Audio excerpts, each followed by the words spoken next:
Good evening and welcome to Economics Unbound. I am your host, Thandeka Kublembeki, and I am with my co-host, Nana.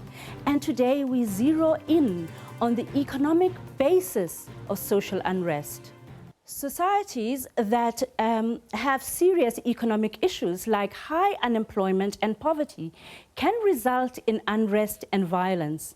This as communities vent their frustration at finding it difficult to secure the bread and butter issues. And global history shows us that blood and destruction often reign in the city when communities feel helpless about their conditions. Our business anchor, Nompumelelo Siziba, filed this report. There are many reasons for the recent battles on South Africa's city streets, with xenophobia cited as one of them. But perhaps this is too simplistic. Whatever reasons cited, it seems the root issue is the struggle for scarce resources, particularly as the phenomenon of urbanization grows, with municipal authorities often not adapting to the needs of a city growing in population. On top of that, high unemployment levels and the resultant poverty and increasing inequality make for a potentially restless society.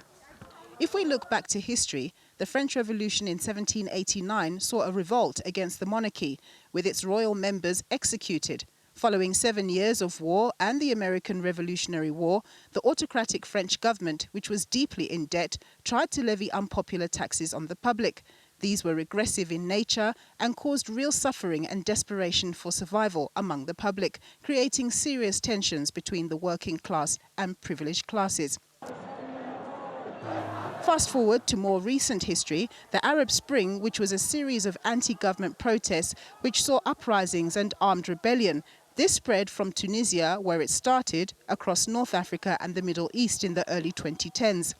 People, especially the youth, were fed up with oppressive regimes, high unemployment levels and the low standards of living for the majority of the people. Social media was used as a significant mobilizer of the protests. These protests changed the dispensation in many of the countries where these uprisings took place. In 2018, in France, we saw the start of the Yellow Vest protests.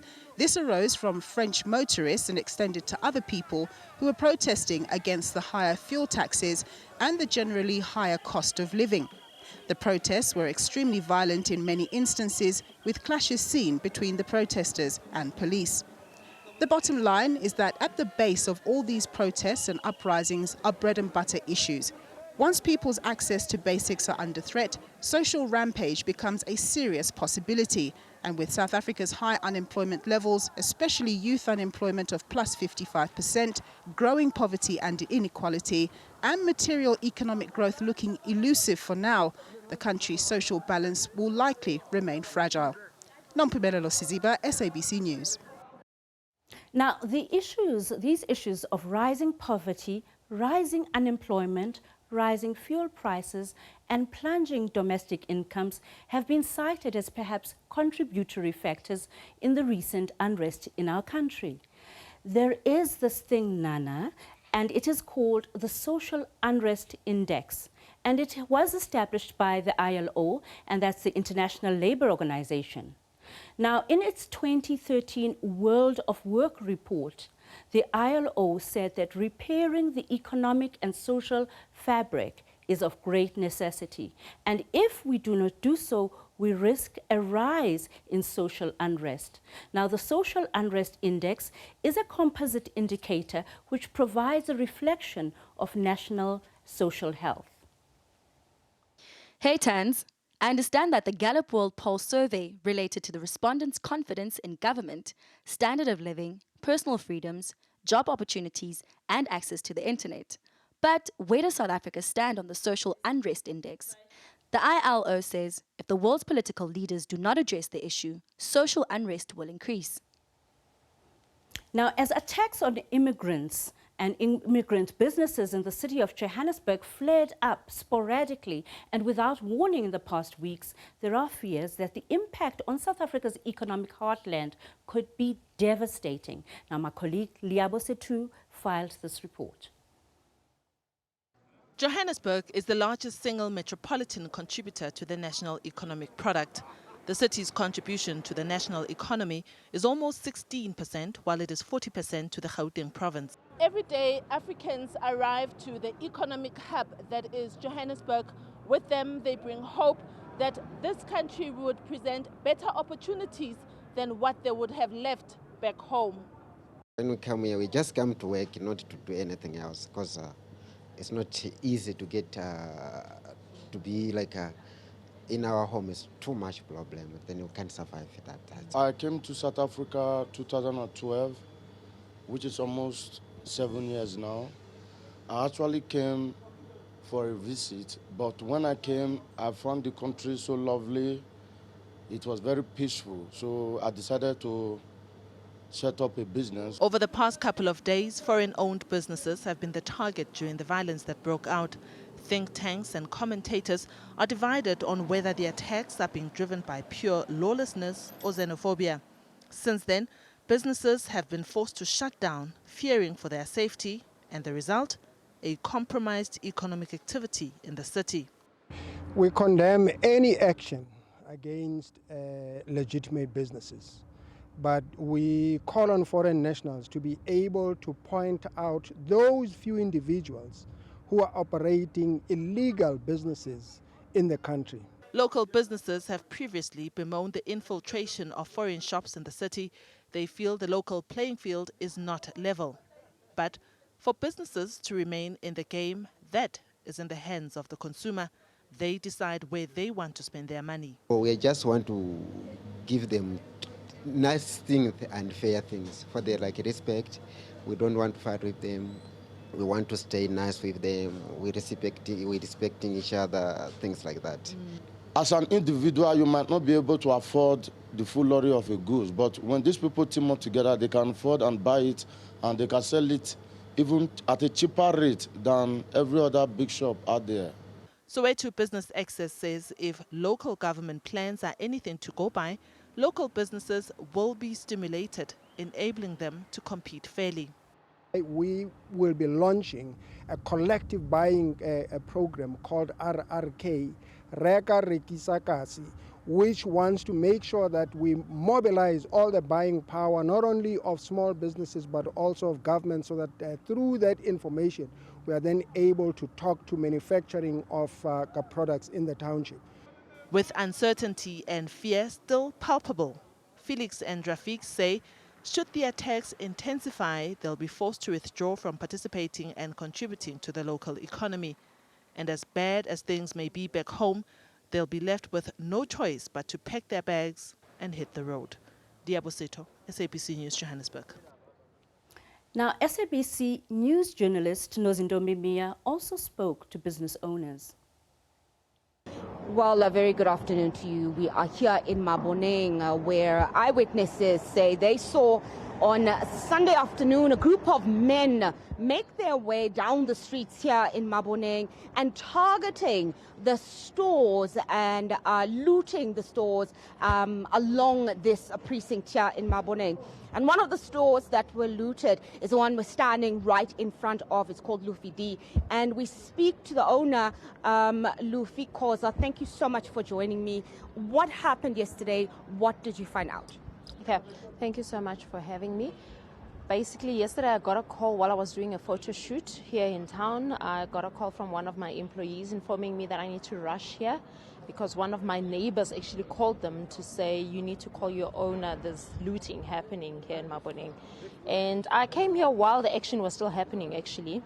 Yes, I was scared for my life, but I had to rush thinking maybe I'll salvage something, but nothing, I got nothing.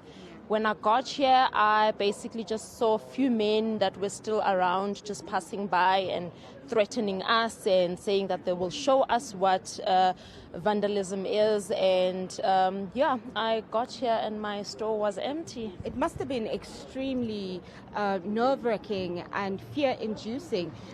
Did you ever try and explain to the men that you're actually a South African business owner? It was quite a few of us business owners standing here on the street, and as they were threatening, we did voice out that, but brother, I'm a South African. We are South Africans. These are our stores. We've employed South Africans with the little that we have, you know, so they just don't care, unfortunately. And they just walked by, went into one of the stores where they actually did loot, and they just took drinks and walked out as if we are not even there watching them. You know, the big issue that has been happening for the better part of this month and last month has been around the issue of criminality with the looting. Yes. And also sentiments of is this xenophobic related, or are these socio-economic crimes perpetuated by poor people who are hungry and just want jobs? I'll definitely say this has nothing to do with xenophobia attacks, because they have shown that it has nothing to do with them attacking anybody. They're just looting because they're hungry. They just want things for free now. So this has just gone out of hand. It's no longer, it's something that is actually escalated to a point where the government need to take this very seriously. As a South African business owner who employs South Africans, Yes. What are your thoughts now? You've lost thousands in damages. We've lost a lot. We go out there, make loans, try and make a living. End of the month, I have to pay the bills. Whether my stores are operating or not operating, I still have to pay the bills. And it is so sad, because a business like Lufidi, which has just recently started and I've employed more than 30 people, those 30 people will need something end of the month. They'll be looking at me with an expecting, So this is very sad and very heartbreaking. I am so disappointed in my fellow brothers, because I've also posted this on social media. I've been asked, how do you know it's South Africans? I was here, and I even got calls from my neighboring people telling me that they were scared for their lives, and they know that these are not foreigners who are taking us. It's actually our fellow brothers, and we try to voice out, we are also South Africans, So, yeah, it's sad. How much has the damages been? The damage is over 150,000. We have not thoroughly checked everything, because now we even have to close other stores in fear that what if they also get to that other side of town. So now we're looking at probably triple of that, yes. Luffy, you said something so important. You said government needs to be involved. Yes. Conversations need to be had. Yes. How do you think that needs to happen? As a small business, the only thing that I know I can help with is just for me to expand my business so that I can employ more and also create skills for our very own South Africans, because I've realized and I've seen that there's a lack of skill. And even the people who did not go to school, when it comes to me, who's just trying to make ends meet, I'm a designer who has not even gone to a designing school, and I'm just started a business simply because I'm an entrepreneur. I am able to actually build a skill. All I'm saying is the government is able to actually invest in us so that we can give back as well. And that way I'll be able to help my fellow South African. That's all we're asking as small businesses.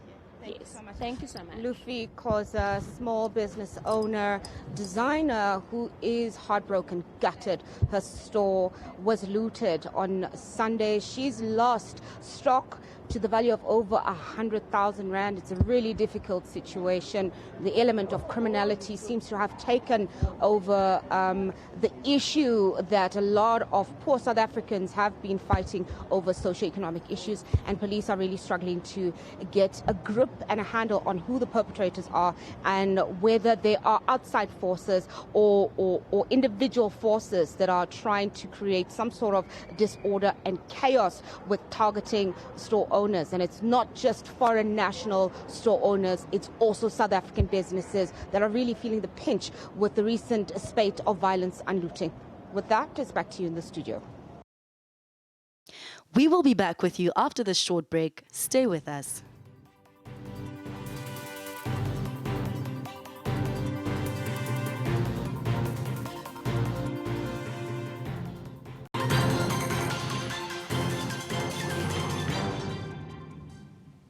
Now, Nana, that was heartbreaking, the story of business people in the town. Now, MTN says that continued attacks on foreign nationals in South Africa will have a negative impact on foreign direct investment into Africa. The mobile giant says that tensions have impacted stakeholder and investor relations around the continent. This after Nigerian division of the South African telecoms operator has shut some of its stores and service centers around the continent until further notice. This followed attacks in several cities across the continent. The attacks were in retaliation to South Africans targeting mostly foreign-owned businesses in Gauteng. Speaking in Randburg, Johannesburg this week, MTN CEO Rob Schulte said he condemns the attacks. We very much welcome the interaction with Minister Taylor and his team. We think it's critical that we work together to resolve these issues of xenophobia, of violence, of damage to property. And it's really imperative that the business community engages with the authorities. We take this as a shared responsibility. For MTN, we operate in 17 countries across Africa. We service more than 200 million customers. We're a believer in an integrated Africa, a vibrant Africa, connected Africa. We're believers in a safe Africa. And MTN has been welcomed in many of these markets as a business provider, as a business leader. And it is just so important that we can also demonstrate that the citizens of these countries in South Africa are also safe. So we condemn in the strongest terms these xenophobic attacks against foreign nationals in South Africa. It's something that we all really are just horrified about. And so the engagement this morning was so critical to understand what are the plans that are being made to make South Africa safe for everybody that lives here. We were encouraged by the feedback we got from the Minister and his team. He's informed us that more than 600 people have been arrested in the last weeks, that the very detailed plan has been put forward. We've offered to support and engage, take this as a shared responsibility, and also to make these kind of interactions more frequent as we work together on building our country forward. The implications of the situation in South Africa in the last few weeks are really profound. They have affected us in other countries in which we operate. MTN Group is owned almost 50% by international investors living in London and Boston and New York. They are also calling to understand what the implications of this are.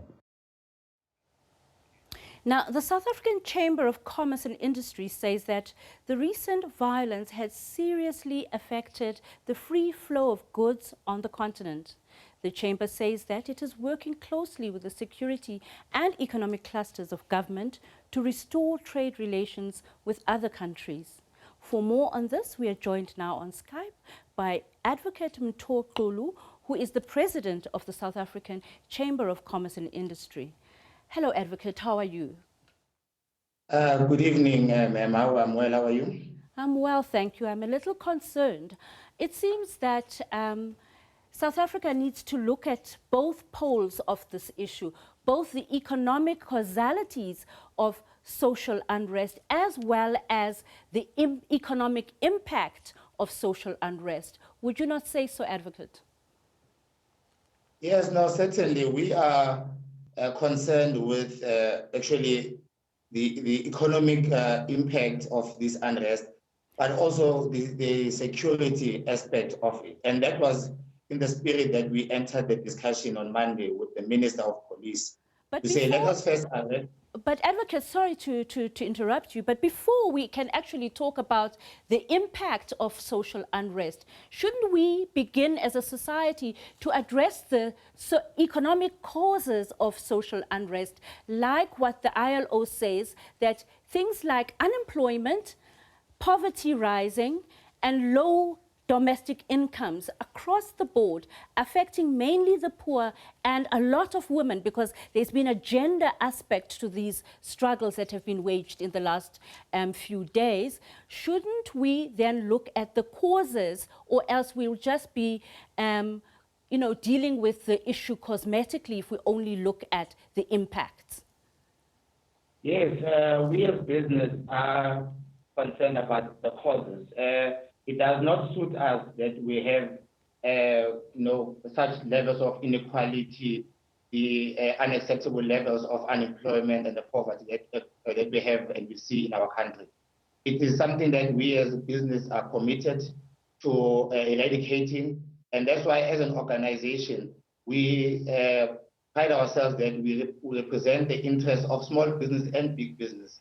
And we, at all times, try to create an opportunity to include more and new entrants into the economy so that we start reversing all the economic challenges of South Africans and hopefully, in the process, deal with or discourage the need for social unrest. So indeed, we are committed and we need to work together as social partners to deal with the root causes so that we do not find ourselves in a situation where we have too many people outside the economy who feel that they are not catered for and their interests are not important, and obviously become fertile ground for mobs to mobilize them to destroy existing business. But isn't this gaping inequality, this wound at the heart of our society, this abyss in our economy, an indicator of gross economic mismanagement? It's a failure to lead on economic policy issues. Would you not say so as the Chamber?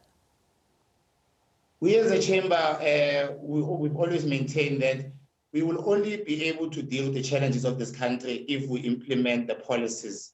And that means that from a government point of view, whatever policies we set for the nation to deal with unemployment, job creation, and the reduction of inequality, those policies are only going to make a difference if we start implementing them. Beyond an implementation issue, Advocate Xulu, is the actual policy that is in operation at the moment. The policy mix, is it correct or is it right for the country? Isn't it leading us further into an abyss? Well, we do have solid policies in the country to deal with the economic challenges of South Africans. The problem is that we've not been able to implement them in such a way that all social partners can take ownership of them and everyone being able to play their complementary role for us to achieve the goal that we've set ourselves. So it is not necessary to say that the policy mix is problematic. The problem is that the policies at sometimes are implemented in a way that is not consistent or are not implemented effectively for us to be able to make and reach the targets that we set ourselves. So year in, year out, we have this problem that's simply snowballing, and it gets to a point where it becomes unmanageable. So I would not necessarily say that the policies are wrong, because we might have not necessarily tested them fully or become very honest as social partners in implementing them for us to achieve the goal.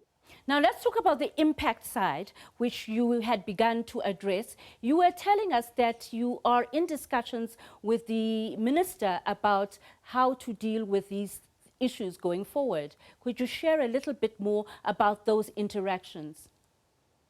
Yes, on Monday this week, we convened the leaders of South African companies that have operations throughout the African continent at the MultiChoice in Randburg, in a meeting with the Minister of Police to understand really what is the security plan to deal with the immediate challenges that we've witnessed over the past couple of weeks. The burning of businesses in Joburg CBD, but the destruction as well in other parts of the country, as well as the trucking industry being targeted in KZN.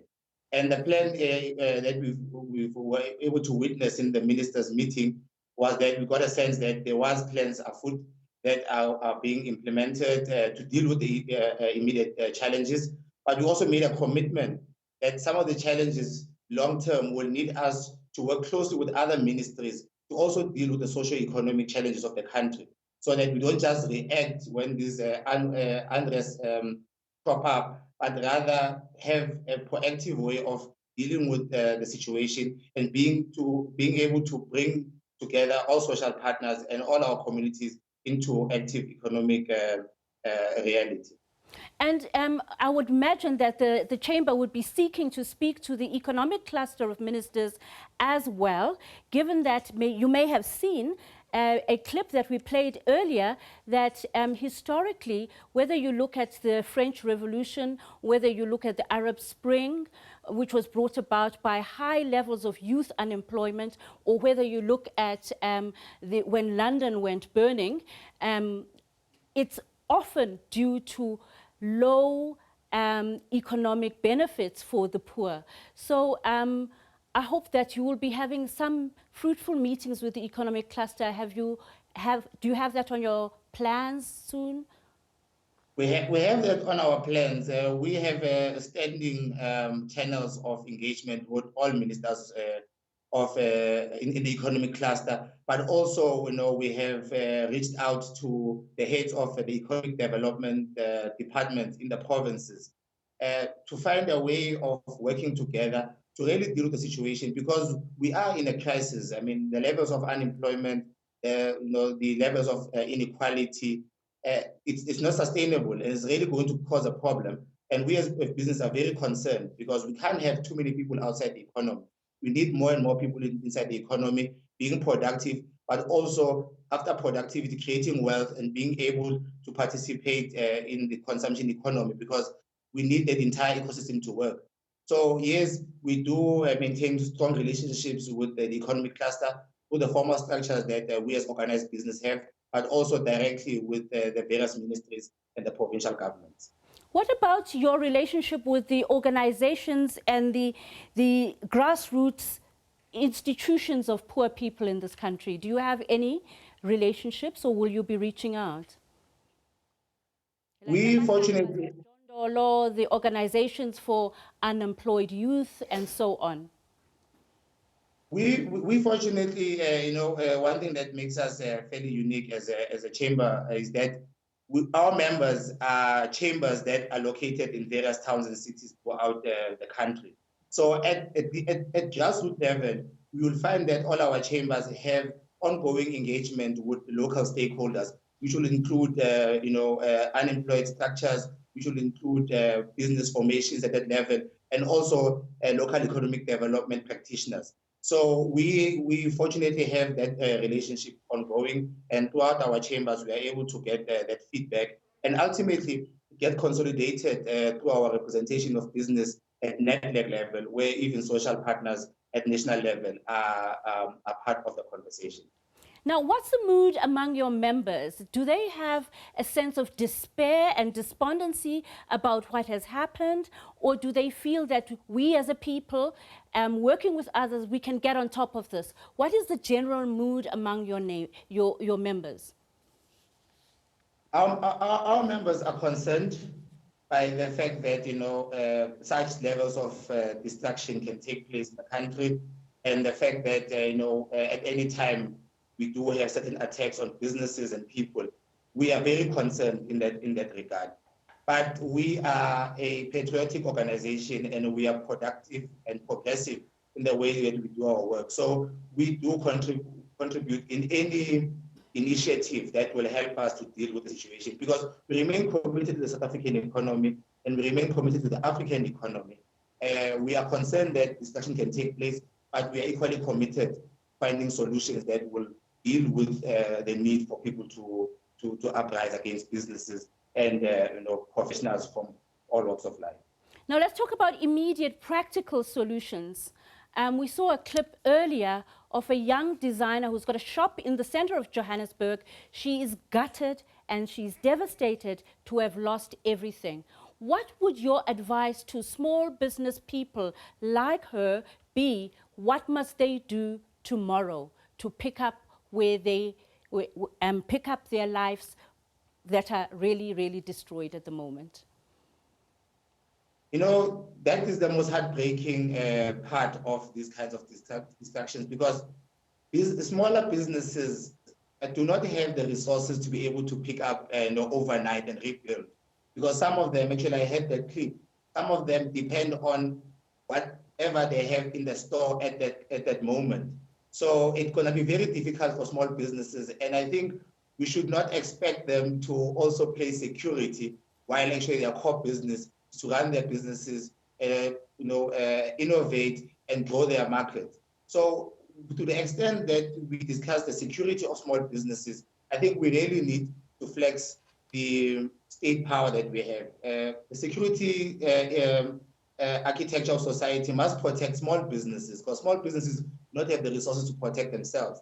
Let them be able to trade and let them be able to grow their businesses without having to worry about the security.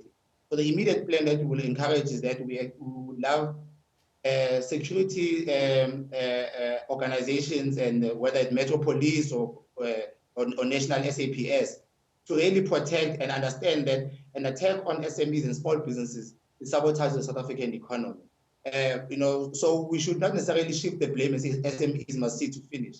We need to really commit ourselves and all the resources that we have in the state to protect small businesses. And what do you think of the security apparatus's war on hawkers in many of the main metropolitan areas? We should not ever get to a point where state departments are seen to be at war with citizens of a country. We understand the economic situation. We need to be able to intersect amongst each other, both from maintenance of law and order, but also creating spaces for economic activity and economic growth. So we should not criminalize hawkers, we should not criminalize traders. What we need to do, we need to have a conversation that is able to build, maintain law and order, but also promote economic activity. So yes, if it eventually comes out as war, we as business will always be on the side of SMEs and traders. But what you need to do is that we need to work collectively to have a sound balance between economic activity and law and order. Well, thank you very much, Advocate Kulu. Thanks for joining us and good luck to the Chamber. Thank you. Now, tensions are still high between some South Africans and foreign nationals. Many view the looting of foreign-owned shops in some parts of Gauteng as government's failure to control the influx of undocumented people in the country. Now, the Beitbridge border post in Musina is one of the main entry points used by thousands to enter South Africa legally or illegally. Beitbridge border post is one of South Africa's busiest points of entry. Over the years, this post has seen an influx of asylum seekers, majority from Zimbabwe and the DRC.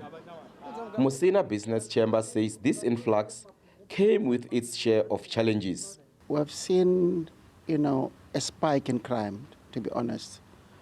And, it was like something, that has been slowly creeping in, but all of a sudden, it is hitting the roof, okay? There's been plenty of robberies, okay? I mean, serious robberies, okay?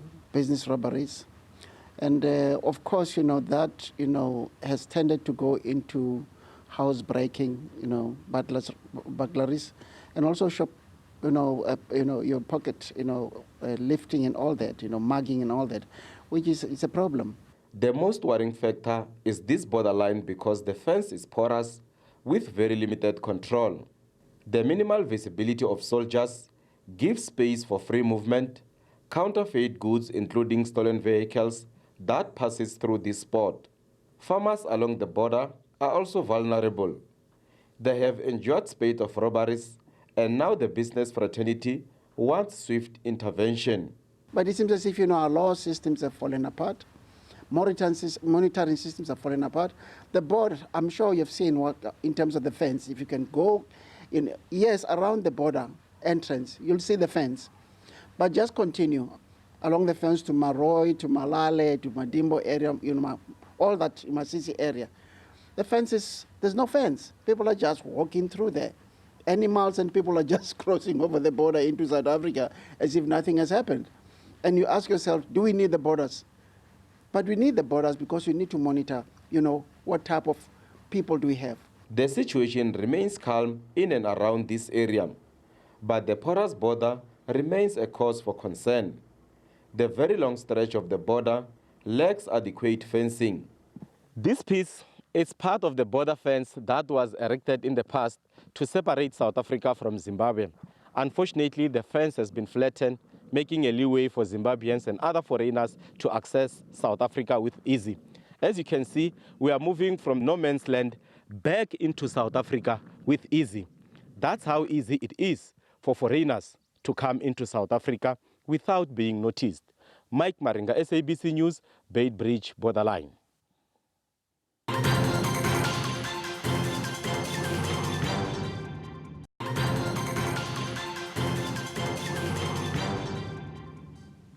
Now, welcome back to Economics Unbound. Brand South Africa's General Manager, Dr. Petrus de Kock, now joins me in studio. Welcome. Evening. We have a crisis on our hands, and it's a crisis of social unrest. South Africans are restless about access to the basic goods of life. How do you think this impacts on our on perceptions of us globally, our ability to manage our economy, as well as the nature of the society that we've become as a result? No, good evening. I think these are critical issues to engage with, but we must also be careful in taking smaller steps in when we engage with this. And I'm going to start from the inside out. What is South Africa known for on the African continent? We've been doing extensive research over a number of years in peer markets, you know, some of the major markets, some smaller markets, Nigeria, Kenya, Cote d'Ivoire, Senegal, DRC, Mozambique, Angola, to name a few. Now, this is the first point that I want to make. Yes, we need to acknowledge there is this socio-economic pressure points that causes a lot of violence and flare-ups of incidents like we have. However, when you look at South Africa's profile on the continent, we are known for a financial sector which is incredible. We are known for incredible infrastructure. We are known for the most diversified economy on the African continent, which attracts a lot of attention, which also attracts asylum seekers, refugees, and people that, as Minister Pandor from Department of International Relations indicated, I think, in Parliament, we have an extremely liberal immigration regime in the country. In a world where the United States is building walls on its Mexican border, right-wing political movements are emerging in Europe to oppose asylum seekers and refugees, etc. So I think, firstly, we need to acknowledge that these kind of challenges that we are facing as a society is not unique in the current phase of world history, number one. Number two, yes, to the socio-economic challenges that we have, but I think your inserts from earlier in the program were extremely revealing. The lady from Maboneng, a South African whose store was attacked and ransacked. If you look at the numbers of people who unfortunately lost their lives, out of 12, 10 were South African. So now, can we actually honestly continue with the debate saying South Africa is a xenophobic society? I don't think so. It's to your point that there are a lot of other drivers to these forms of violent behavior. And I think the more important issue that we need to look into is socio-economic condition, predisposition towards violence, and then, as the President has been emphasizing in the last 2 weeks, criminal behavior will not be tolerated and the police service will act on that. But it isn't useful for us to spin our way out of this. Dr. de Kock, we have to stare down not only the abject poverty into which many South Africans are rising every morning, rising to desolate livelihoods where people don't have the means to live, to access the economy, and so on. And they are being asked to share the economy and to share whatever means they have with people that they perceive to be unentitled to the benefits of this economy. Now, we have to deal with that sentiment that runs deep in our society. I don't think anybody is spinning themselves out of any situation. Look at the State of the Nation address of President Ramaphosa. The 7 key priorities that's been identified for this administration is a refocused effort to go deeper in terms of implementation of objectives of the National Development Plan. I was thinking earlier when one of your previous guests was talking, I think the colleague from the South African Chamber of Commerce and Industry, if you look at, for example, the debate on policy, you raised issues of policy is not being implemented. We must be very careful when we debate those kind of things, because I can pull out for you now policies in this country that are not only working and being implemented, but are extremely successful. For example, on the economic front, look at our special economic zones, an initiative by the Department of Trade and Industry.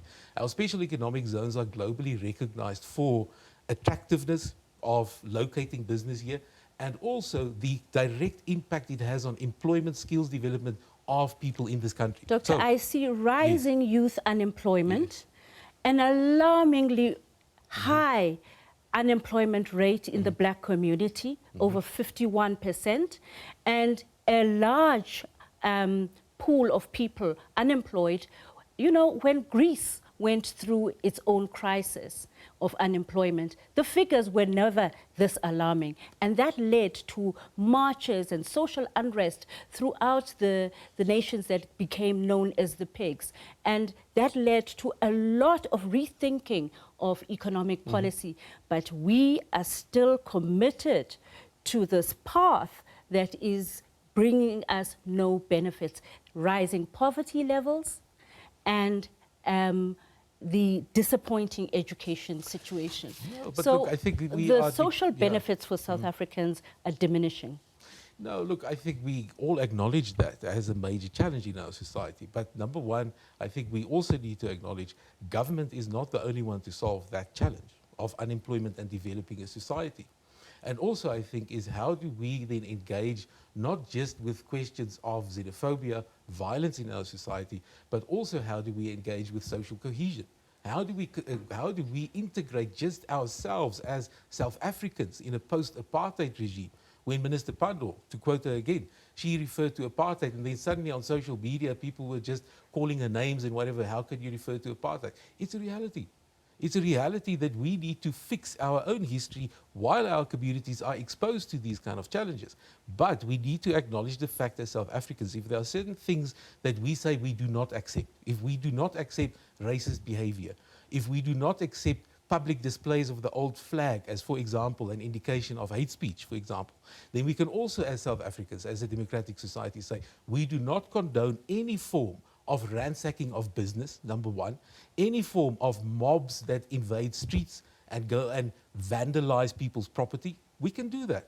And we can at the same time acknowledge the socio-economic challenges that we have as a society. Let's use the energy that we take onto the streets and to throw stones with and to look at our own lives. How can we change our own economic reality? Because lastly, that economic reality change you're talking about is a combined effort between state, business, civil society, but more importantly, individual behavior and mentality change. We can securitize our problems as much as we like. Wouldn't it just aggravate the situation that we already have? Because we can no longer hide the social discontent of the poor of South Africa, and we can no longer hide the social discord in this country over access to economic goods. So we can respond with soldiers, with police, we can say we will not tolerate vandalism, but isn't vandalism just a symptom of a much deeper economic social malaise? And our huge inequality is coming back to bite us.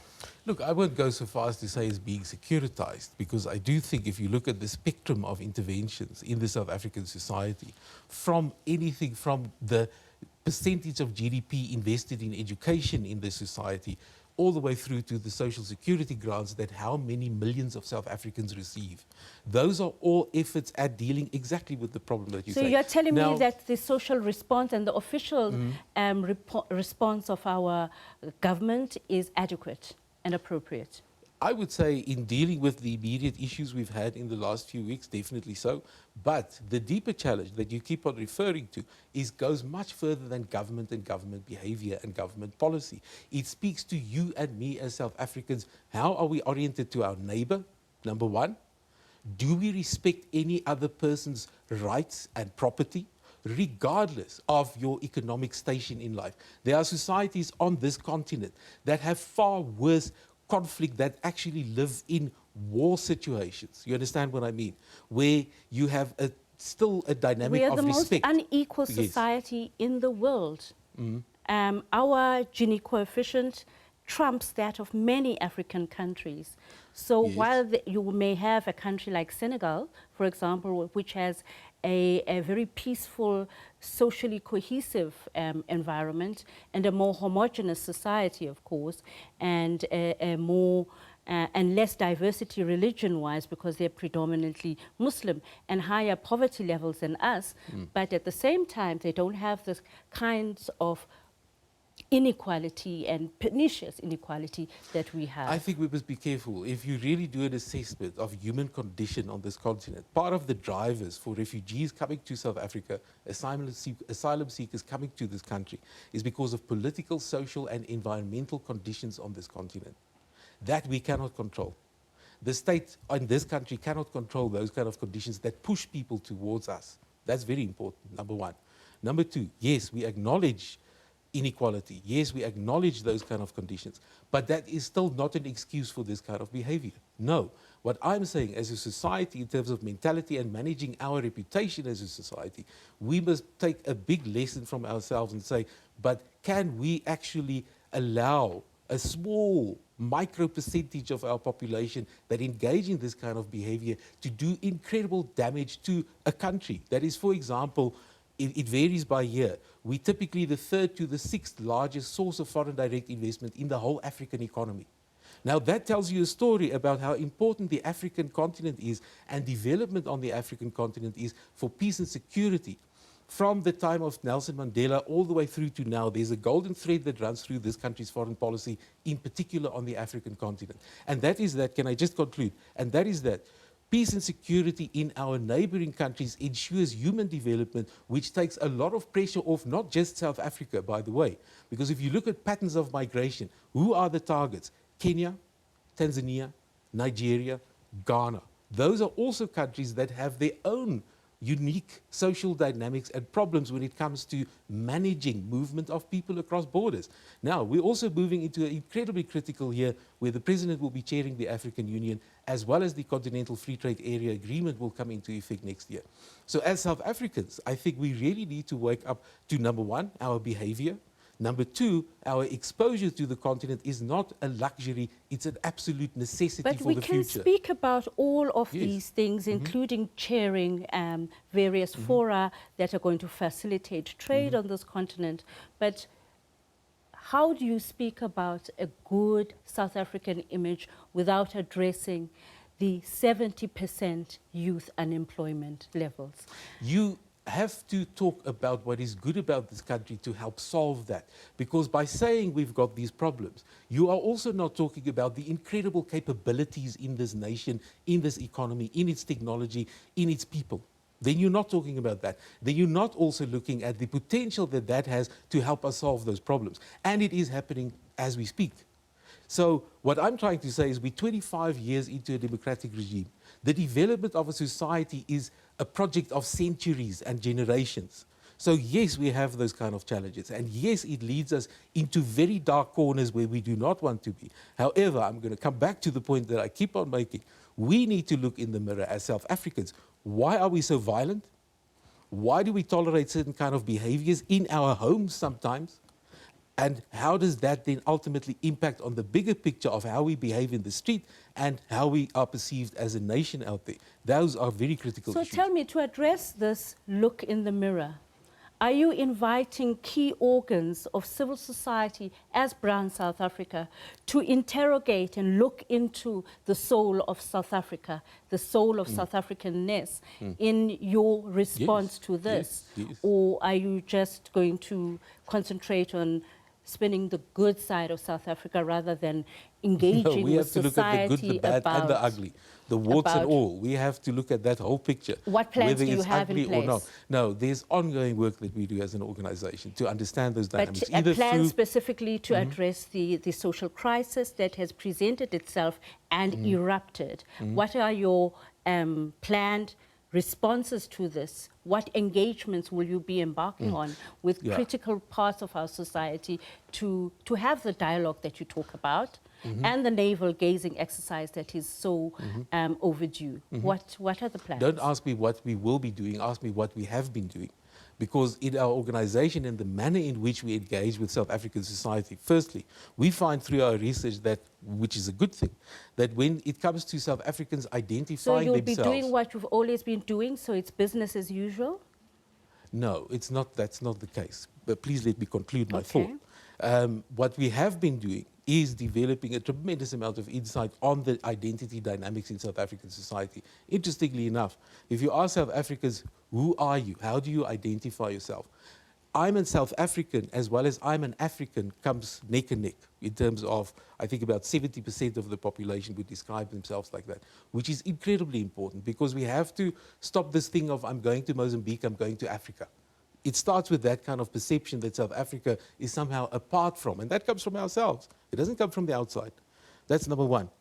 Also, it's not business as usual at any level at all, because the kind of stakeholder engagements that you do, whether it's with government, whether it's with business, whether it's with forums like the African Diaspora Association that we have engagements with, we get the feedback. from particular stakeholders, and that informs us. Not just us in our networks that we move with GCIS, with the Presidency, Department of International Relations. That's official, that information Dom. I was is asking about constantly civil society. shared. That's official, Dom. You're talking GCIS, you're talking government, you're talking business. I'm talking about society. What engagements does Brand South Africa have? A program to react to the crisis. But that's where we have to leave it for today, because we've run out of time, unfortunately. But this is a discussion that must continue and must percolate throughout our society. That was Brand South Africa's General Manager, Dr. Petrus de Kock.